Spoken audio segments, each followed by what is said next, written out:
My name is Nancy Jones, and I'm 45 years old. I live with my husband, Stephen, who is the same age as me, and our son, Brian, who goes to a boarding high school. Usually, I work part-time as a cashier at a local supermarket. One day, Stephen came home from work and immediately put his hands together apologetically. "I'm sorry, I've got an unexpected business trip, and I'll be gone for 3 days. That's quite sudden. One of my subordinates made a mistake, and I need to head over there urgently to fix it. It'll take at least 3 days. This is such a hassle." "That sounds tough. Please take care of everything here. I'll probably be too busy to answer the phone." "Oh, that's right. Tomorrow is Emma's birthday, isn't it?" "What?" Stephen's face froze. "You mean Emma, your sister, Emma. Who else would it be?" "Of course, my sister Emma." Yeah, right. Are you getting her a gift or something?" "Yes, I've got something special picked out for her." "You're such a thoughtful sister.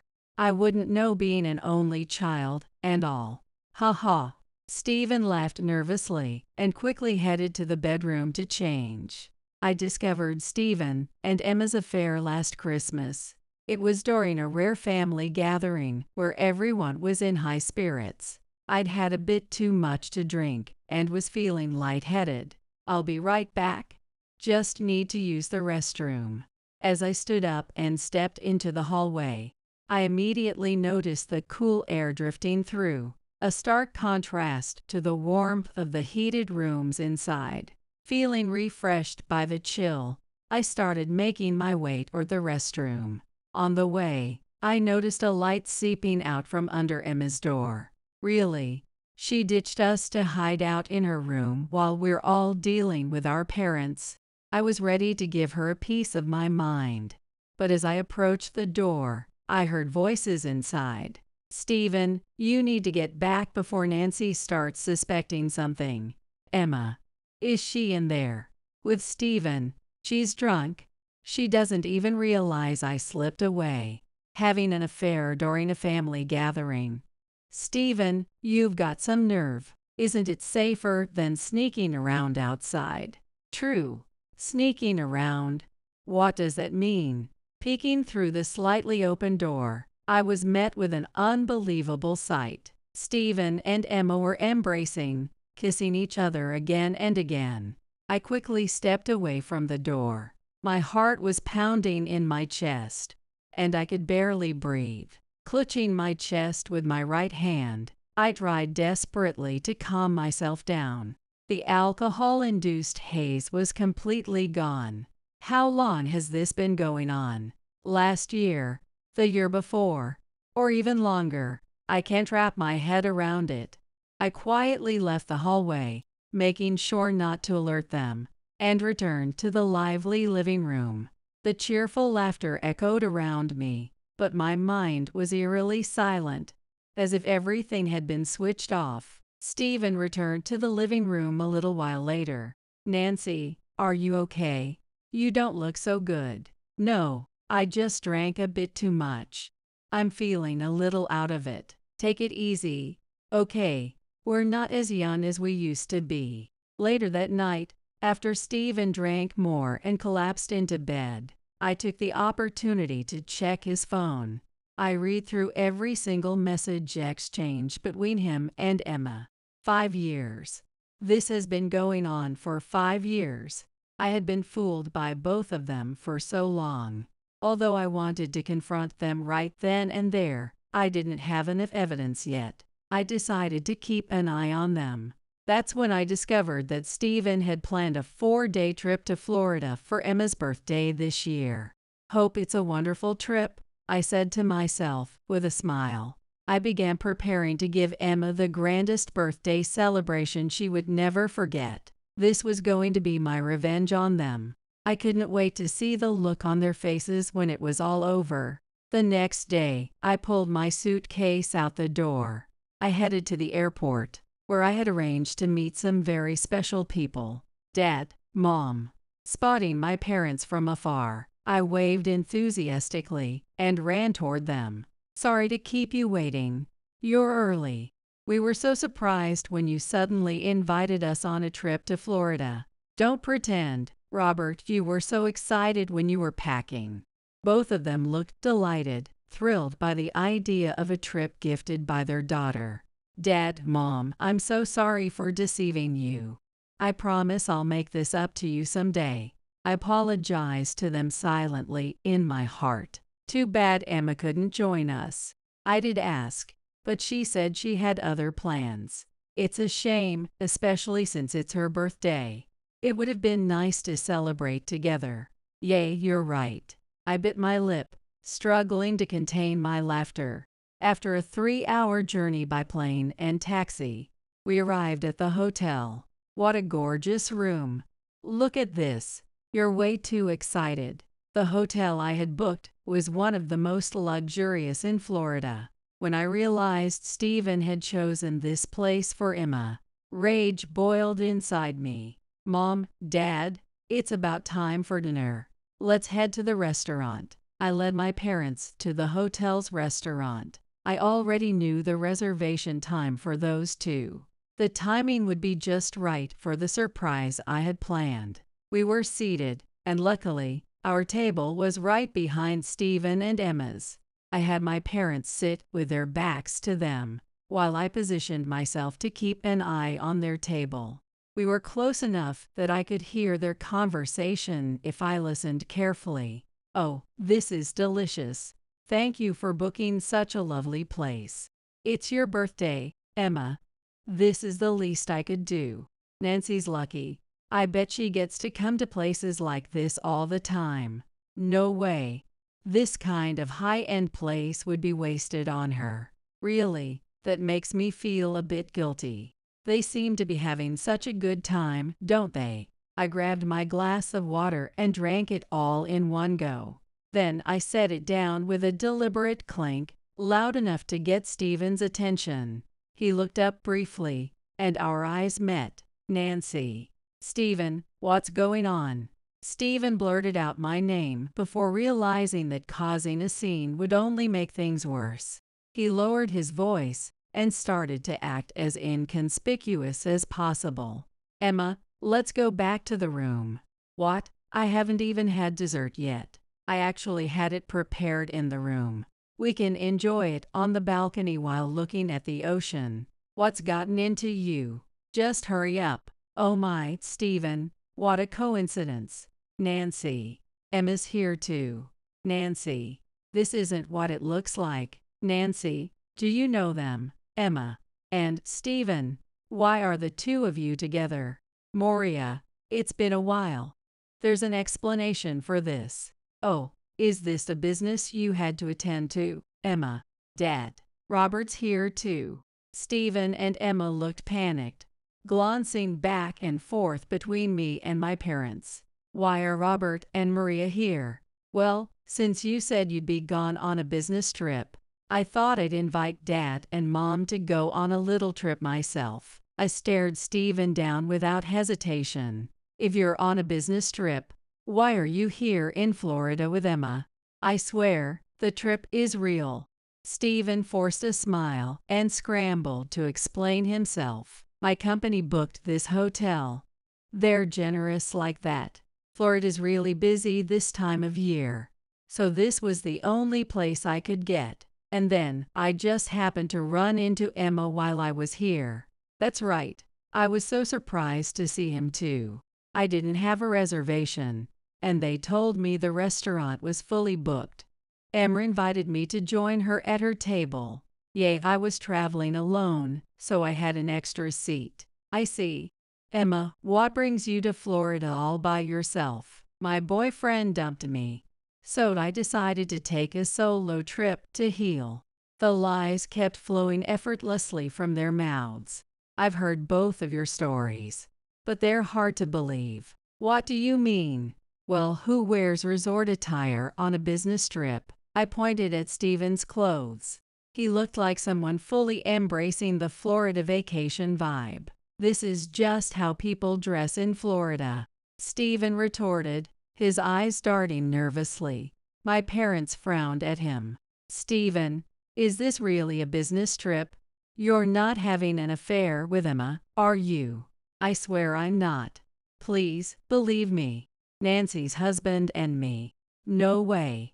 So, it's just a coincidence then. My parents seemed reluctant to believe that their daughter and her in-law could be having an affair.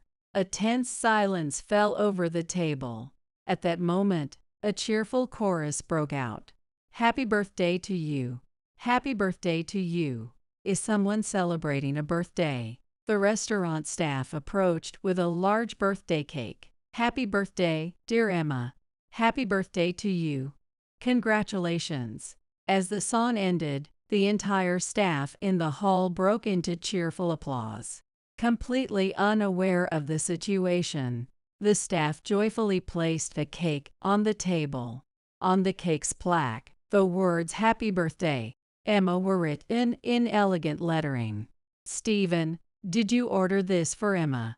So you two really are. No, I remembered last night when you mentioned it was Emma's birthday, so I asked the staff to prepare it at the last minute. Really? That's odd. What's odd? You usually have to order cakes like this at least 2 days in advance. That's not true. Excuse me. Isn't it true that birthday cakes need to be ordered at least 2 days in advance? Yes, that's correct. There you have it. Stephen's face turned pale. You said you ran into Emma by coincidence, but that doesn't add up. What are you, psychic? This isn't what it looks like. The cake. I convinced the staff to make an exception. Anyway, this isn't the place to talk. Emma, let's go to your room. Okay. With an oppressive silence hanging in the air, we left the restaurant and headed toward Stephen and Emma's hotel room. The elevator ride was eerily quiet, save for the sound of Stephen and Emma nervously swallowing. My parents, though they didn't raise their voices, wore stern expressions that made it clear they were not in a talking mood. Once in the room, my parents and I stood against the walls, encircling Stephen and Emma, who now looked cornered. There's no more room for excuses. You're going to tell us everything, right here and now. Stephen and Emma shrank back, looking genuinely frightened. I know you two have been involved for 5 years.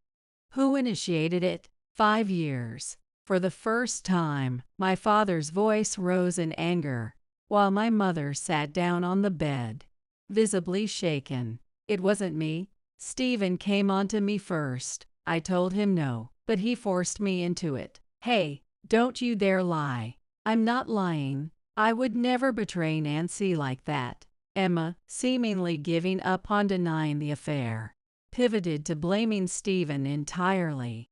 Stephen looked stunned, as though he had just been stabbed in the back. Every time the family gathered, he would wait until I was alone and approach me.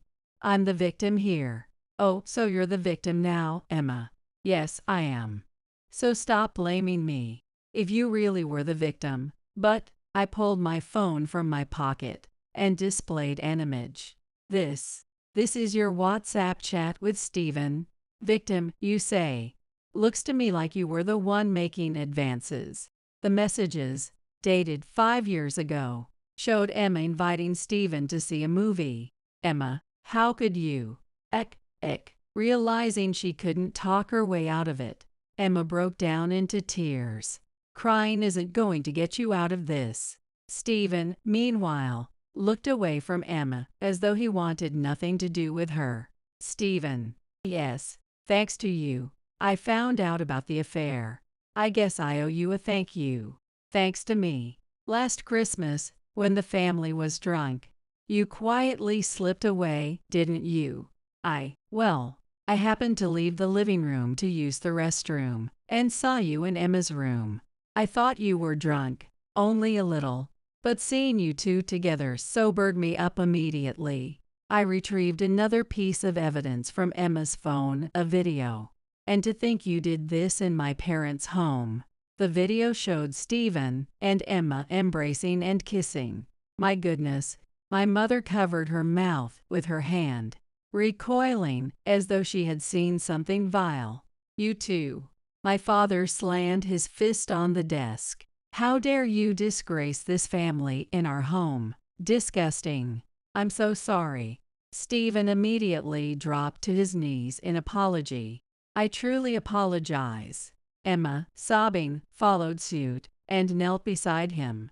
But unfortunately, their apologies were directed at my father, not me. You're apologizing to the wrong person. I'm sorry. Finally realizing their mistake, they turned toward me, still on their knees. Nancy, I'm so sorry. I'll never do it again. I let my emotions get the better of me. I'm really sorry. Nancy, you don't have to forgive them. Not even Emma. Don't hold back, because she's your sister. That's right. Your dad and I are on your side. Bolstered by my parents' support, I solidified my resolve. I would never forgive these two. Looking down at them from above, I said, "Look up, Nancy. Does this mean you'll forgive us?" "Thank you, Nancy." "Who said I was forgiving you?" "Are you stupid? I'll never forgive you. No matter how long it takes, I'll keep apologizing." "Please don't say that." Ignoring Stephen's desperate plea, I turned my attention to Emma. "Emma, Nancy, you said you came to Florida on a healing trip, but who exactly were you dating?" "I had no idea." "That's—" Emma averted her eyes, reluctant to answer. "Mom, Dad, you've never heard about Emma's boyfriend either, right?" "No, never. Actually, I know." "What are you talking about?" "Emma's ex-boyfriend." "Stop it. Emma was having an affair with a married man." "What?" Stephen, hearing this for the first time, turned to Emma in shock. "You were with someone else, besides me?" "No, I mean, Emma, were you having an affair with another married man besides Stephen?" "Say something." Surrounded by accusations from all sides, Emma shrank further into herself. "Since it's hard for you to say, I'll explain for you." I lightly patted Emma on the shoulder. Emma had been having a long-term affair with a man who owns a business. His wife has a 5-year-old daughter. What on earth? She had this man paying for everything: her rent, her living expenses, all of it. So I think mistress is a more fitting term than affair partner, wouldn't you say? A mistress? No, he told me he loved me. He told you, didn't he? Past tense. That's not true. Didn't his wife find out about the affair, and then he dumped you right afterward? He didn't dump me. He just said we couldn't get married. And yet, he stopped paying your rent and living expenses. Still think he didn't dump you? He didn't. He really didn't. That man chose his wife and daughter over you, Emma. Naturally, you were just a diversion for him, nothing more. No, that's not true. It's not true. Enough, Emma. Stop making a spectacle of yourself," my father said firmly. Emma trembled, startled by his tone. "You not only took Nancy's husband, but you also meddled in another family. Do you even understand the gravity of what you've done?" "I didn't mean to. My own daughter, behaving so disgracefully." "That's it? You're disowned. What? Don't ever come back to this house again." "No, please. I'm sorry. I'm so sorry." Emma broke down into sobs, clearly terrified by the thought of losing her last safety net. "And I knew why she was so desperate. When that man stopped supporting you, you planned to move back in here, didn't you? You jobless. But she works as a receptionist at a real estate office, doesn't she? She quit ages ago, obviously. Emma's been lying to you this whole time. I found out while I was investigating her affair with Stephen. But your father got you that job through his connections. How could you? It just didn't suit me. That's all you ever say. Every time you start something, you quit the moment it gets hard." Yes, she never stuck with anything.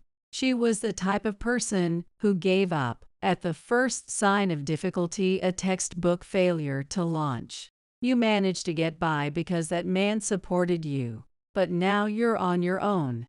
It's time to find a real job and start living on your own terms. Suddenly you're telling me this, Dad? Please, I'll contribute to the household if you let me stay. Don't disown me.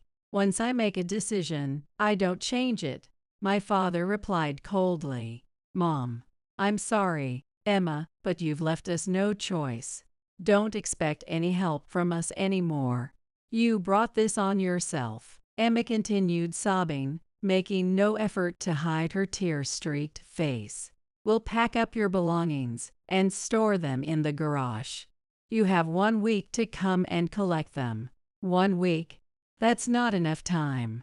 Fine, make it 3 days. All right, I'll get them within a week. Emma finally accepted her fate, bowing her head in defeat. Stephen, who had been watching Emma's ordeal silently, straightened his back, realizing his turn had come. Naturally, I'm filing for divorce. Wait, please give me a chance to make it right. And how do you plan to do that? I'll never cheat again. I'll come straight home from work, and I'll spend my weekends taking you wherever you want to go. Stephen. Even as Stephen looked at me with desperate sincerity, I felt nothing. The thought of spending weekends with you makes me nauseous. What? What did you say? I said the thought of being with you makes me sick.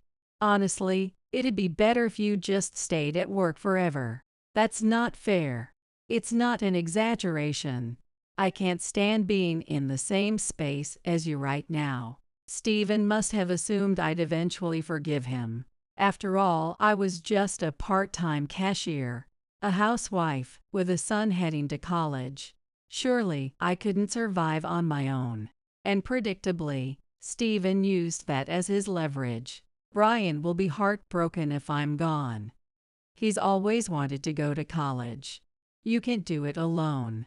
For the first time that day, Stephen brought up our son, Brian. Brian, who attended a boarding school in another state, was now a senior in high school. Though he only came home during long breaks, he was a kind, thoughtful child who always checked in on us. Stephen has a point. I probably don't have the means to pay for Brian's college tuition. Exactly. That's why I'll cover it. Brian's future is important to me, and I'll gladly pay for his tuition. Dad. My father's firm declaration gave me a sense of relief. The guilt I had carried about potentially burdening my son with student loans began to lift. But will Brian agree? Won't he feel lonely if he can't see me anymore? Let's ask him directly, I said. Directly? I dialed my son's number. At this hour, he likely hadn't handed over his smartphone for the night. After a few rings, Brian answered. Hello, Mom. Brian, I'm sorry to bother you this late. It's fine. This is about Dad and Emma, isn't it? You already knew. Wait, Dad's there with you. Perfect. Put me on speaker. At Brian's request, I tapped the screen to enable speakerphone. Dad. Hey, Brian. How's my boy doing? Brian's voice filled the room, cutting through the tense atmosphere. I'm fine. You sound pretty lively yourself, Dad. I guess you've got plenty of energy for things with Emma. Stephen's face turned bright red at Brian's sarcastic remark. Well, Brian, your mom says she wants a divorce. But you wouldn't want that, right? Why would you think that? Well, you and I are close, aren't we? You'd miss me if I wasn't around. Stephen, clinging to his last hope, tried desperately to win Brian over. Dad, I'm in 12th grade. I'll be in college next year. I've been a boarding student since middle school. Do you really think I'd miss you? Oh, right. Of course. You're so grown up now. Haha, exactly. So don't try to use me as an excuse to dodge a divorce. I wasn't trying to. Honestly, what you did with Emma is really disgusting. I don't want to see you again. Do you think it's okay to talk to your father like that? I don't even think of you as my father anymore. You want to go to college, don't you? Your grandpa says he'll cover the costs, but do you have any idea how expensive private universities are? Without me, you might not even graduate high school. Who said anything about private universities? What? I'm applying to a better national university that has a scholarship. My teacher says I'm well within the acceptance range. Though of course, nothing's guaranteed. You're that smart. See, you don't even know my grades, yet you're claiming I'd miss you. Give me a break. No, I knew you were smart, but I didn't realize how much. Yay, sure. Anyway, it's irrelevant. Mom can divorce you if she wants. And if you want to marry Emma, be my guest. Just leave Mom and me out of it. Wait, Brian. Stephen's desperate plea fell on deaf ears. Brian hung up without hesitation. Looks like that's settled. Brian's on board with the divorce, I said. You poisoned him against me, didn't you? That's low. You're one to talk.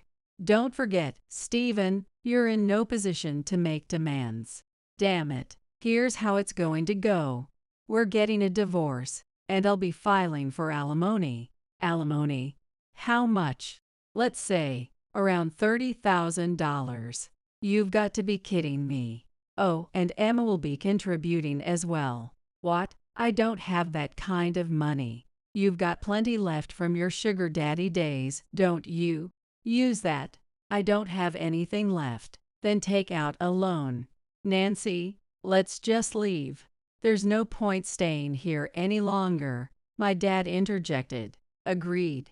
Let's go, Nancy, my mom added. My parents quickly left the room, and I followed them. Regarding the divorce and alimony, I'll have my lawyer handle everything.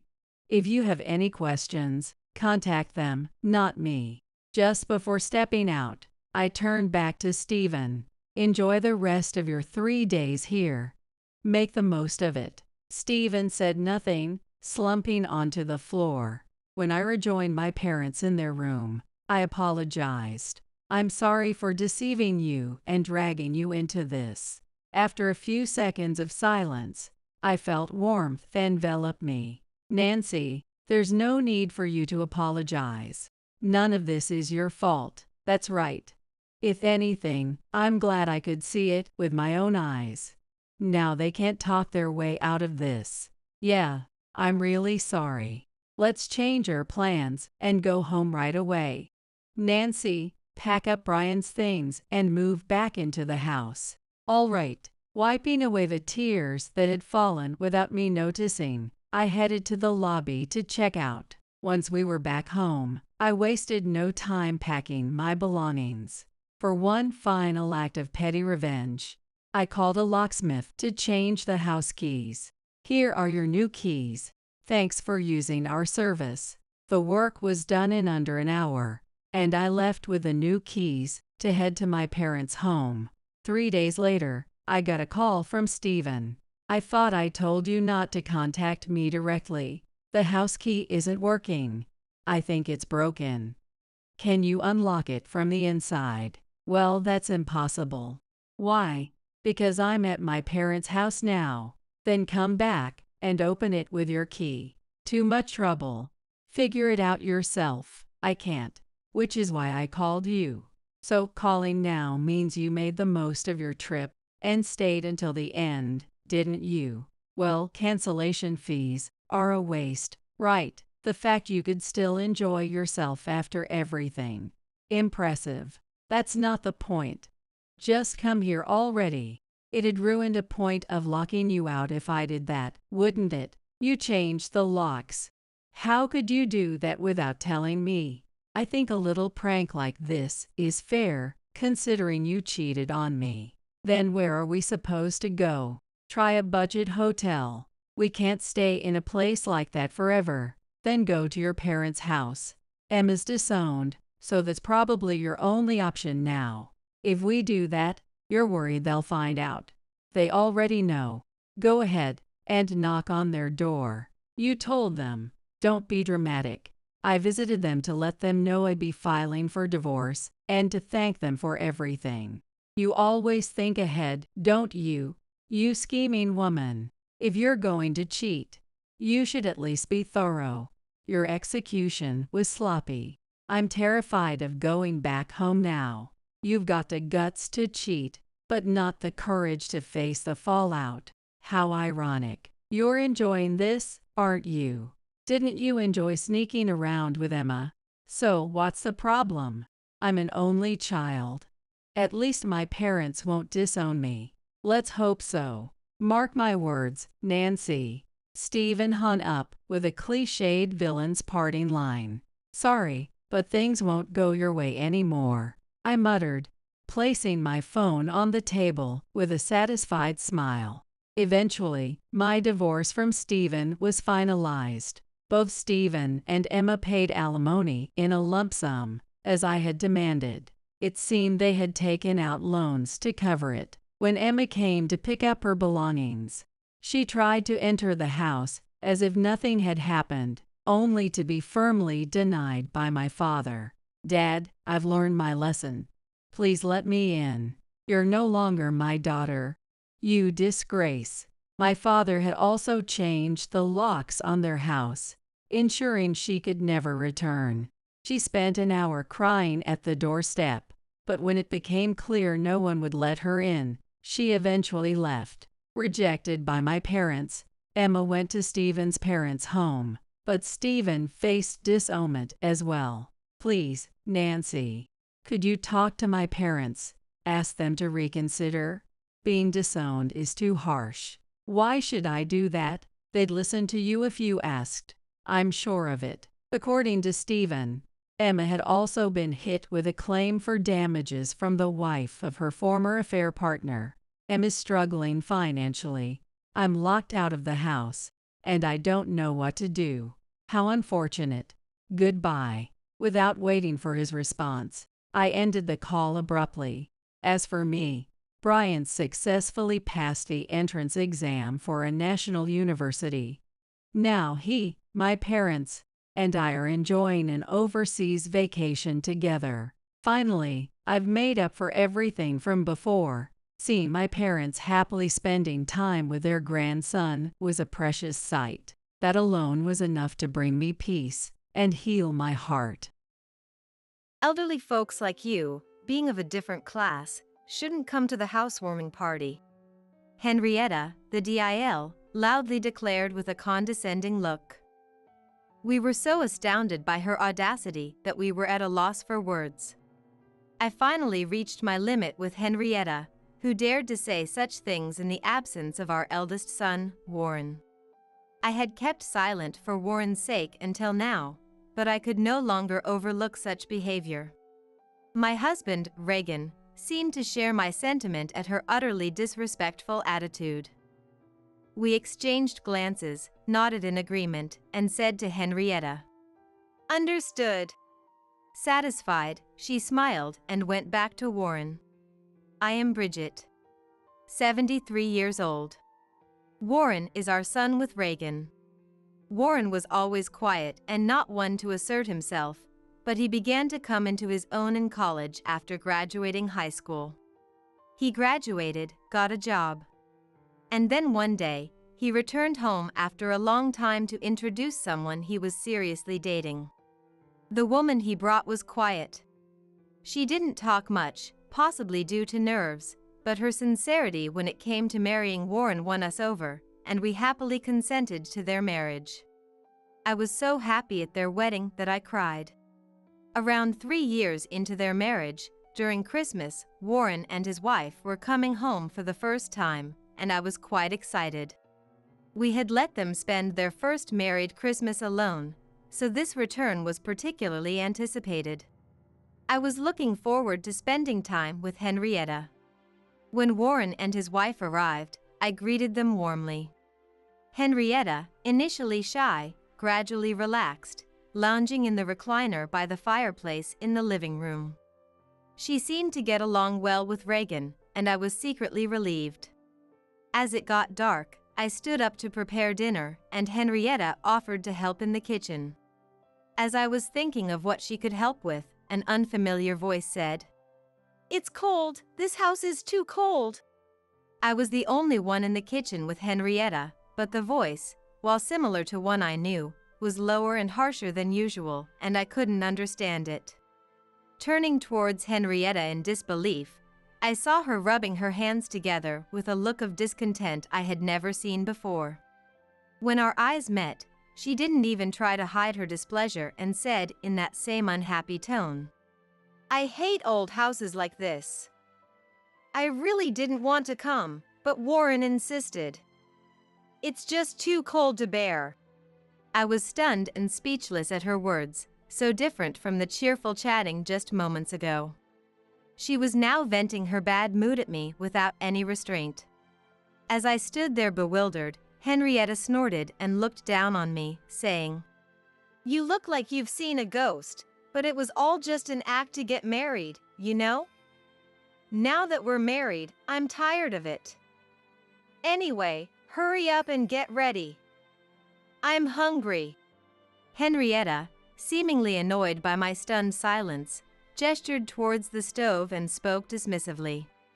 Flustered, I hurried to obey, probably more shaken than I realized.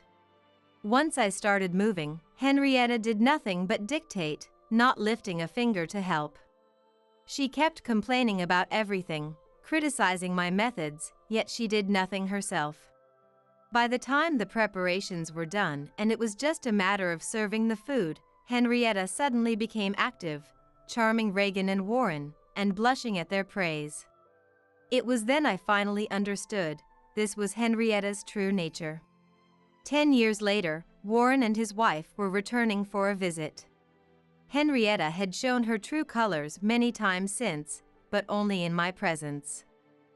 She never behaved that way in front of Reagan or Warren. I had kept silent, thinking it might be a misunderstanding, but the same things happened every time they visited, confirming my suspicions. Hearing they were coming back, I felt a bit downhearted. While planning to avoid being alone with Henrietta as much as possible, the doorbell rang. Sighing, I opened the door to find Warren standing alone. Surprised not to see Henrietta, I involuntarily looked around for her. Warren, noticing my reaction, spoke with a hint of apology. "Sorry, Mom. Henrietta had some urgent work and will join us later. She said it's okay to go ahead with the grave visit without her." It seemed Henrietta wouldn't be joining until her work was finished, and I felt a sense of relief. The thought of not having to witness Henrietta's behavior, even for a little while, lifted my spirits. I welcomed Warren in, and Reagan, who was in the living room, noticed Henrietta's absence and asked about her. While preparing tea, I found myself sighing deeply without realizing it. We decided to relax for the day and postponed the grave visit to the next day. When Warren informed Henrietta, she responded, "Understood. But I still can't finish my work and come over, so please apologize to Bridget and the others for me." "Understood. But I still can't finish my work and come over, so please apologize to Bridget and the others for me." Reagan laughed it off as unavoidable, but I couldn't help feeling that Henrietta just didn't want to attend the grave visit. However, I couldn't voice such thoughts, so I just said not to worry about it, and we spent the day uneventfully. The next day, after we finished visiting the grave and were relaxing at home, Henrietta called. "Finally finished with work, so I'll be heading over tonight." The timing of her call, right after the grave visit, seemed a bit off to Reagan and Warren too, but it only heightened my suspicion. That evening, just as we were about to have dinner, Henrietta arrived. She appeared a bit sweaty and out of breath as if she had rushed, and I frowned involuntarily, but Reagan and Warren were so pleased to see her that I decided not to say anything. Henrietta, having been freed from work, was told to take a shower first while dinner was being prepared. She complied, looking somewhat apologetic. When she emerged from the bathroom at dinner time, she muttered upon seeing the food on the tray. Sandwiches? That's it after a hot day at the grave? I'm tired of eating this. Ugh, no. I managed to avoid going to someone else's grave in this heat, and all I get is this simple meal? As Henrietta tied up her hair and walked towards the living room, I felt angry, but couldn't find the words to confront her. In the living room, she instantly started chatting happily with Reagan, leaving me silently frustrated. Another 10 years passed, and Warren decided to move from his apartment to a house. After discussing it with Henrietta, they decided to pay as much down payment as possible themselves, but asked us for a little help with the shortfall. Of course, we couldn't refuse our dear Warren's request, so we immediately agreed and transferred the needed amount. Soon after, Warren informed us that their new house was built, and they planned a housewarming party with both families.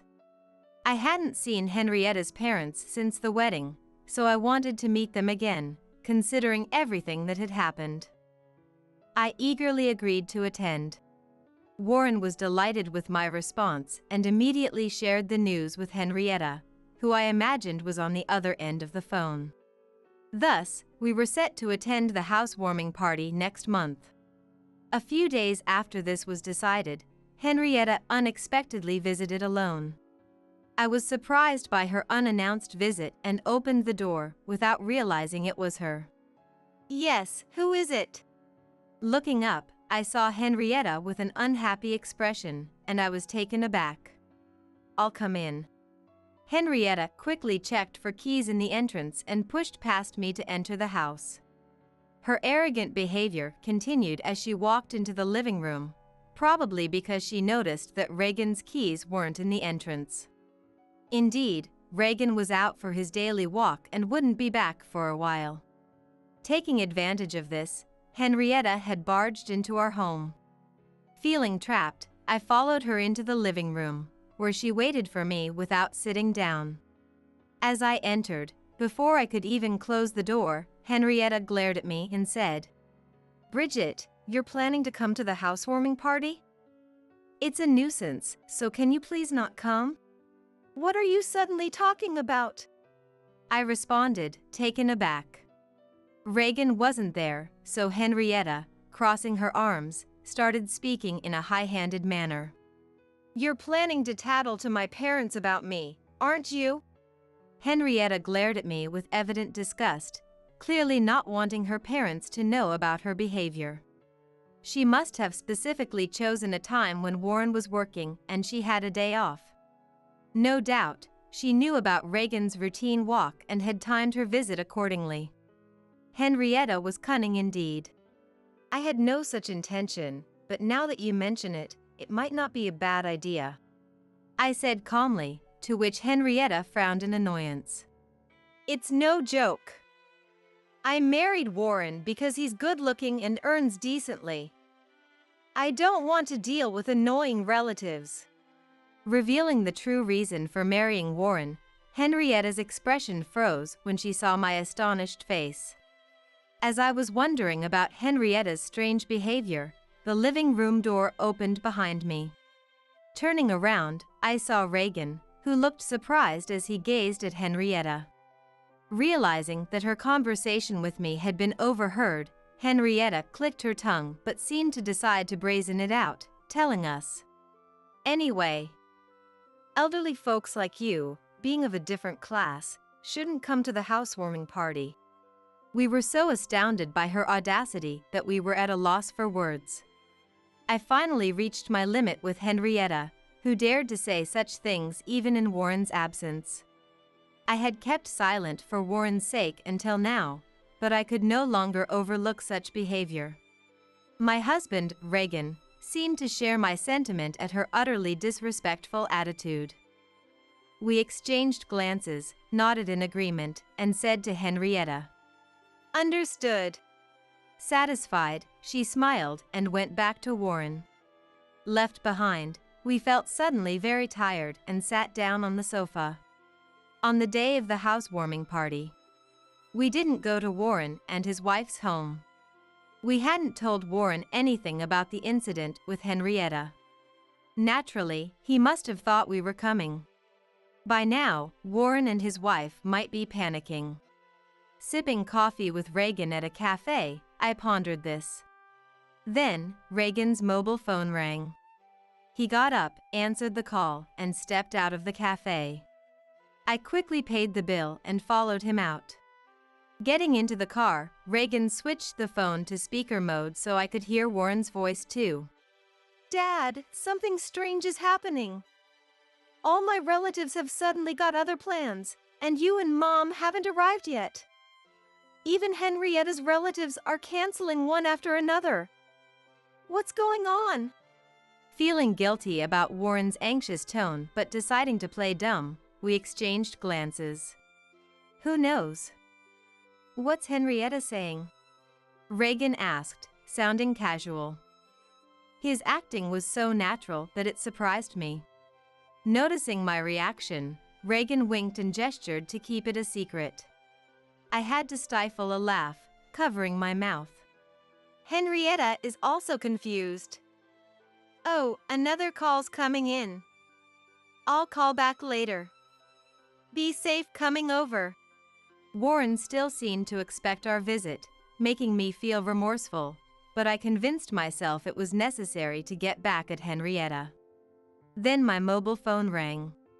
It was a relative who was supposed to attend today's party. Feeling sorry but chatting for a bit, I was engaged in a long conversation with the talkative relative when Reagan's phone rang again.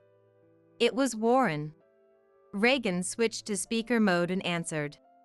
Dad, I just spoke to Henrietta's mom. What's going on? If you can still come, please do, right away. Warren's voice, sounding close to tears, made me feel a tightness in my chest. Reagan looked at me with furrowed brows. After I nodded at Reagan, he reassured Warren. Understood, we'll be right there. Calm down.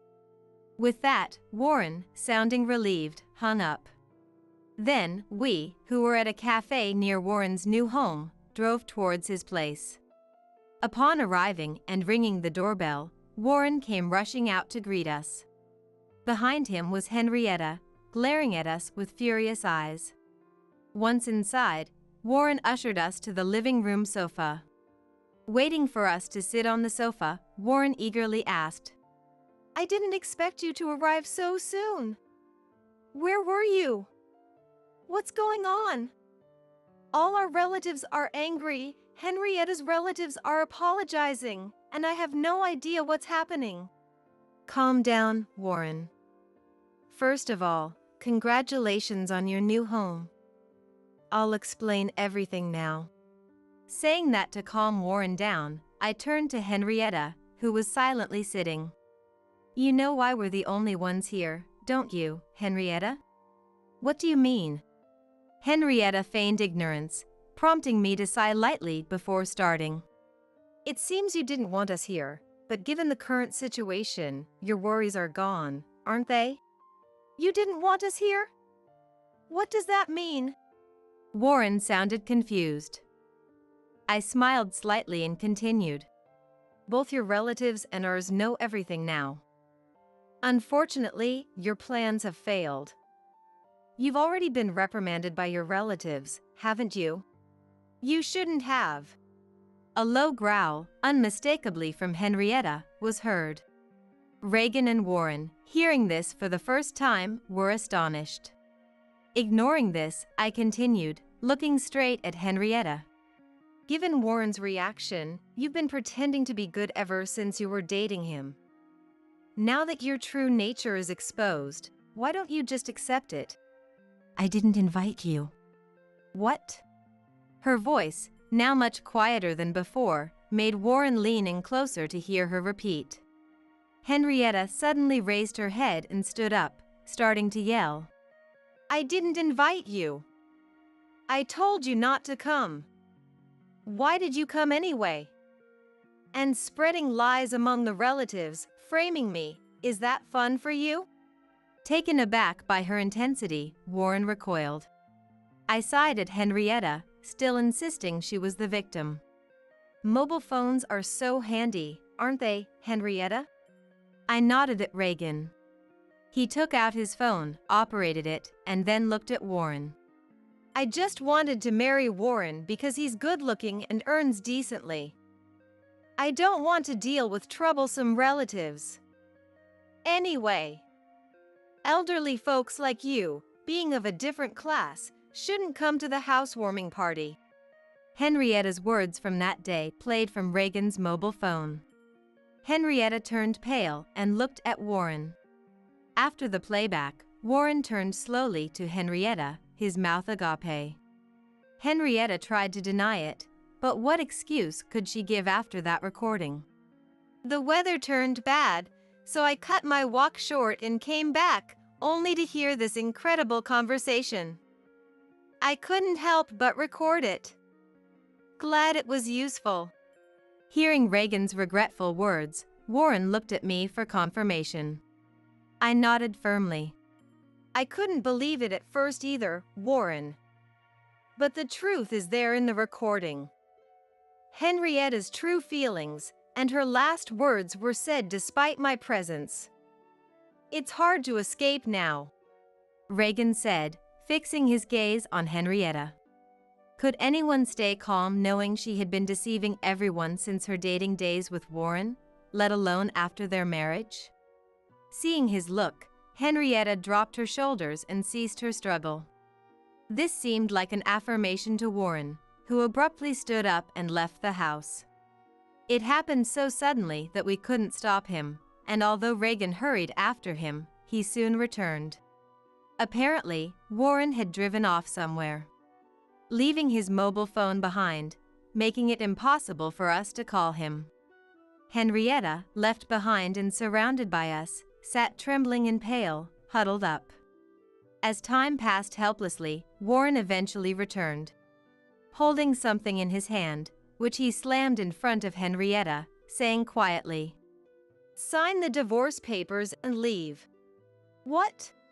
Henrietta looked up at Warren, her mouth agape.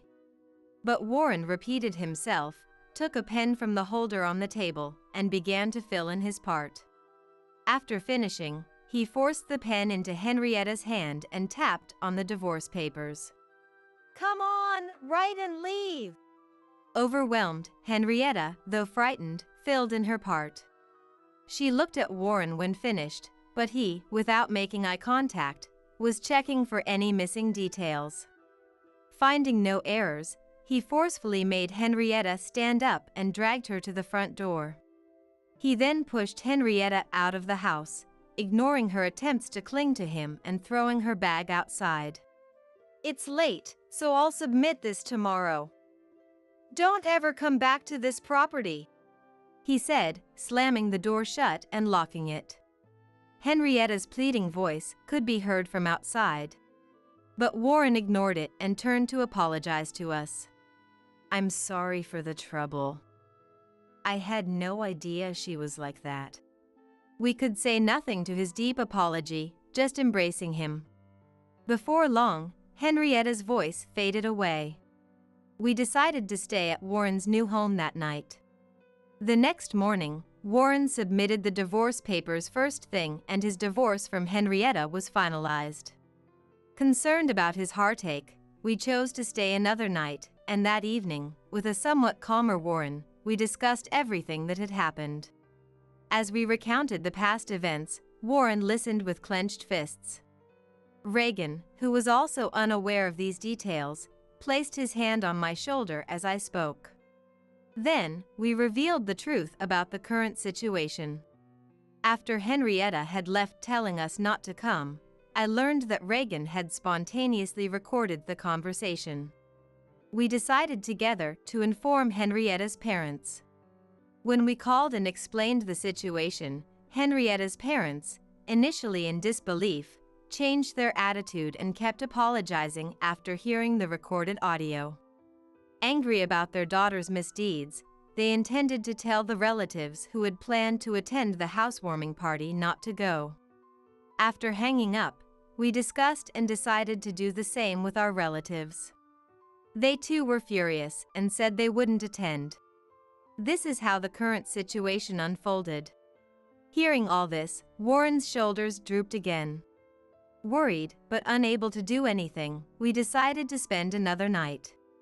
The next day, Warren came into the living room looking relieved and shared what happened the previous night. He had apparently contacted his former in-laws. Henrietta was now at her parents' home, being disowned and facing eviction.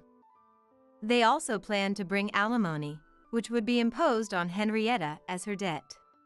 While Warren felt this was not enough, he seemed more settled than expected. After returning home, we immediately started packing up. Our old house, now dated, was set to be handed over. The house was actually being remodeled for us to live in together. Since Warren was at work during the day, the renovations were to take place then. Though costly to modify a newly built home, with some financial gain from the recent events and our help, the decision was made. While waiting for the house's remodeling, we were happily clearing out our old home.